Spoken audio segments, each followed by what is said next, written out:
ဒါလောက်လွယ်ကူပြီးတော့တိုးတက်နေတဲ့ခေတ်ကြီးထဲမှာစိတ်ချမ်းသာမှုတွေပိုတိုးလာသလားလို့ဆိုရင်စိတ်ချမ်းသာမှုကပိုမတိုးစိတ်ရဖြစ်စည်းမှုဓာတ်တွေကပိုတိုးလာတယ်အဲ့ဒါဘာကြောင့်လဲလို့ဆိုတာအလေးနဲ့ထားပြီးတော့လေ့လာပြီးတော့ကြည့်တဲ့တယ်ဘုရားမြတ်စွာကနိလန်းနေပေးထားတယ်လူတွေရဲ့လောဘဘယ်တော့မှပြည့်တယ်လို့မရှိပြည့်တယ်မရှိသည့်အတွက်ကြောင့်မပြည့်နိုင်တာကြီးကိုဖြည့်နေမယ်ဆိုလို့ရှိရင်မဆုံးနိုင်တဲ့ခရီးလမ်းကြီးကိုရှောက်နေတာဖြစ်လို့လူတွေရဲ့စိတ်ဓာတ်ဟာလူမြဲလုံးနေမှာပဲအတ္တိတောလောကောတဲ့ဘုရားမြတ်စွာလောကသားတွေဟာဘယ်တော့မှတင်းတိမ်သွားတာမရှိဘူးတဲ့ဘလောက်ပဲဖြည့်ဆည်းပေးမတင်းတိမ်ဘူးကောင်းတဲ့ကောင်းအောင်တိုးတက်တဲ့တိုးတက်အောင်ဒီလိုပဲကြိုးစားနေမှာလောက်ပဲကြိုးစားထိုကဲ့သို့ကြိုးစားလာသည်မြင့်အမြတ်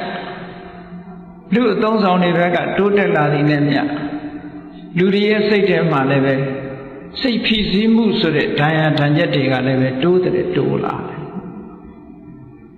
တကဘာလုံးနဲ့ခြုံကြည့်မယ်ဆိုရင်ဒီတိုင်းပဲမြင်ရမယ်ကံကောင်းထောက်မှလို့ဘုရားမြတ်စွာဟောကြားတဲ့တရားဓမ္မတွေကိုနာယူခွင့်ရကြတယ်တရားကိုနှလုံးသွင်းခွင့်ရကြတယ်လက်တွေ့ကျင့်သုံးခွင့်ရကြတဲ့ပုဂ္ဂိုလ်တွေမှာထိုစိတ်ဖြစ်စည်းမှုဓာတ်တွေကိုအတော်အသင့်လျှော့ချနိုင်ကြ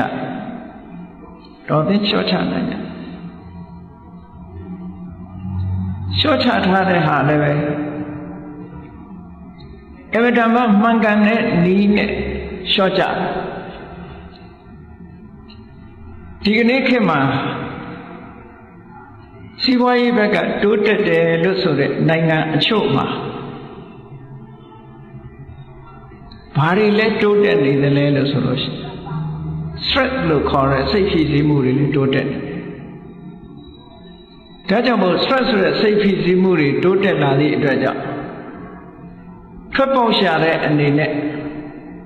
နိလန်းတွေအသုံးချကြတယ်ဘုရားမြတ်စွာဟောကြားတဲ့နိလန်းကိုမတွေးရှိသဖြင့်နိလန်းဖြစ်လို့ဖြစ်냐သက်တာလို့သက်တာ냐ဆိုပြီးတော့လောကပညာရှင်တွေက stress ကိုလျှော့ချဖို့ရဤမျိုးမျိုးနဲ့ကြိုးပမ်းလာကြတယ် psychotherapy တို့psychiatrist တို့ psychotherapist တို့စိတ်ဖြစ်စည်းမှုတွေကိုဤမျိုးမျိုးနဲ့ဖြေဖျောက်ဖို့ကြိုးစားလာကြတယ်မြန်မာနိုင်ငံမှာတဲ့အနောက်နိုင်ငံတွေဥရောပနိုင်ငံတွေမှာ psychotherapist ဆိုအလုပ်နဲ့စိတ်ဖြစ်စည်းမှုကိုလျှော့ချဖို့ကြိုးပမ်းတာပိုများလာ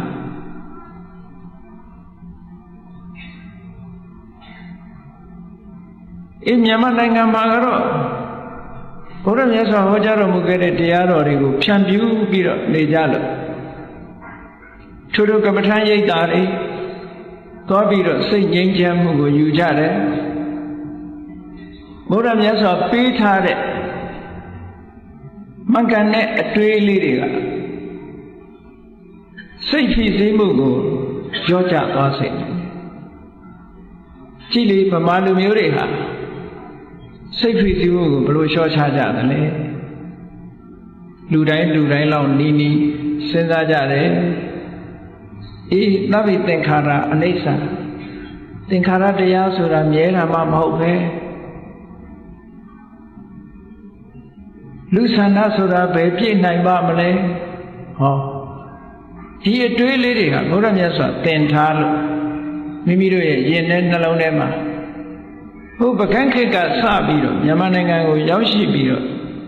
ထွန်းကားခဲ့တဲ့မြန်မာလူမျိုးတွေရဲ့သွေးသားထဲမှာစိတ်ဝင်လာတဲ့ ဗုဒ္ဓရဲ့အဆုံးအမတွေပဲ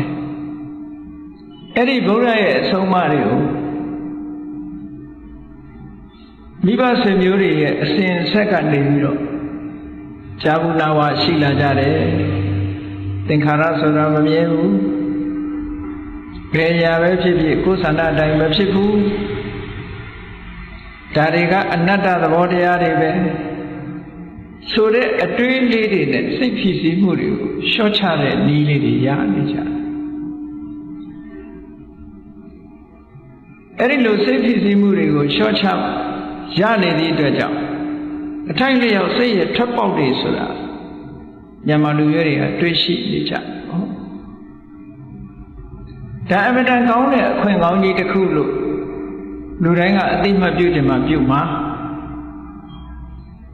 တချို့နိုင်ငံသားတွေကမြန်မာပြည်လာတယ်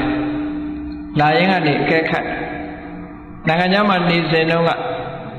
သို့မဟုတ်ရဝေးကနေပြီးတော့သူတို့မြန်မာလူမျိုးတွေအကြောင်းတစ်မျိုးမြင်ထားမြန်မာလူမျိုးတွေရဲ့အကြောင်းကိုအဝေးသတင်းအရာတစ်မျိုးမြင်ကြဒီရောက်လာတဲ့အခါမြန်မာလူမျိုးတွေဟာ